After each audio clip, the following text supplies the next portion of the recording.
Hi, class. Hope you are all doing well. What a wonderful opportunity this has been the last few weeks, being able to do our projects. I really enjoyed this opportunity.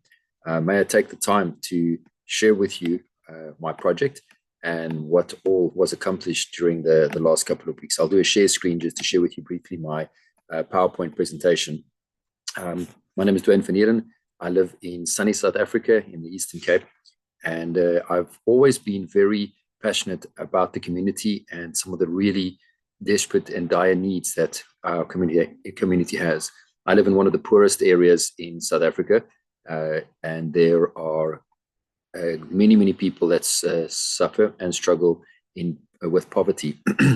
So my project for this semester was making raised vegetable gardens.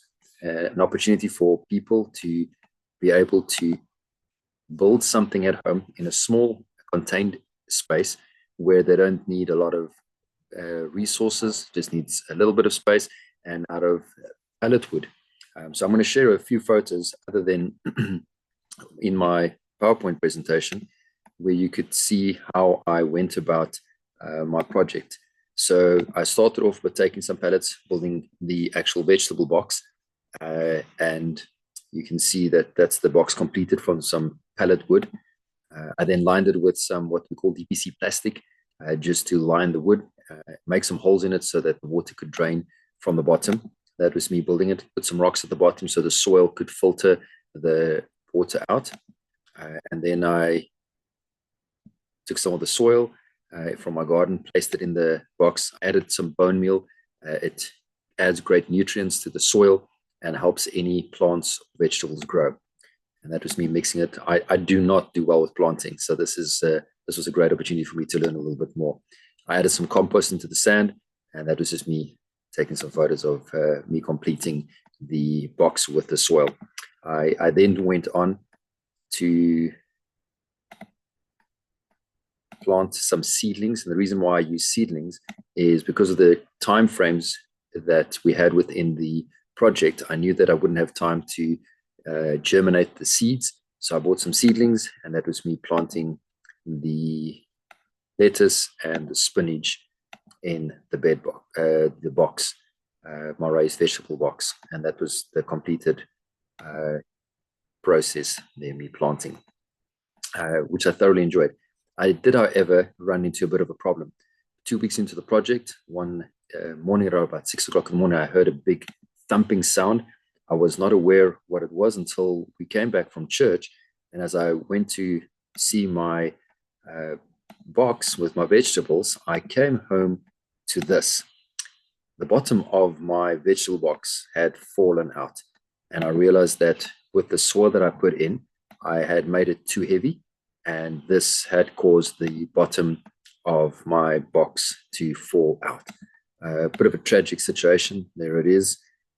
But what I did is I then reinforced the bottom, and this allowed me to learn not to put as much soil into it, as well as not as many rocks. I learned some valuable lessons. So I noted that as one of the setbacks and realized that I need to be a little bit more cautious when doing so.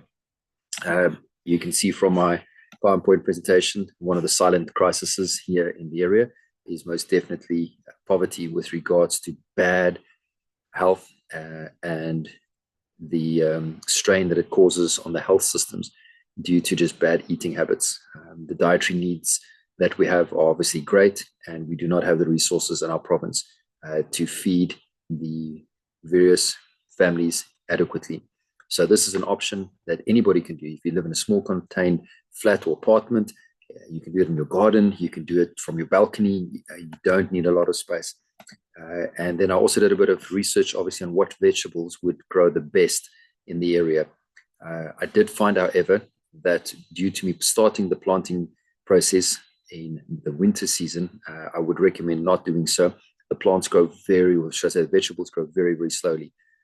And I would recommend that you do it come springtime and give your plants the best vegetables, the best chance you possibly can. Effective training. There were some options of how I could train my neighbors, train the community in workshops. I thought of having some firesides with the members and just sharing my successes, as well as what I would recommend to do better when it comes to these raised vegetable gardens. Obviously, the principles of how it sustains life, both in our physical lives, but then the nutrients also for our spiritual lives. And this was just how to build it, when I built it, how I completed it, my time frames on my vegetable garden. My future vision for this is to take it further. It's not just to leave it here. I reached out to the university, our local university. I reached out to some NGOs and inquired from them if they would be interested in seeing how we can get some sponsors and possibly take the project a lot further. So thank you so much for allowing me this opportunity to share with you my raised vegetable gardens and the project. My leaves are growing great, and I look forward to in the next week or two being able to have some really good lettuce and spinach. My wife's excited because we're going to be cooking it up and enjoying it as a family. Thank you once again. Good luck with all of yours. I hope that everything went well your side, and I look forward to meeting some of you in the future. Keep well. Bye-bye.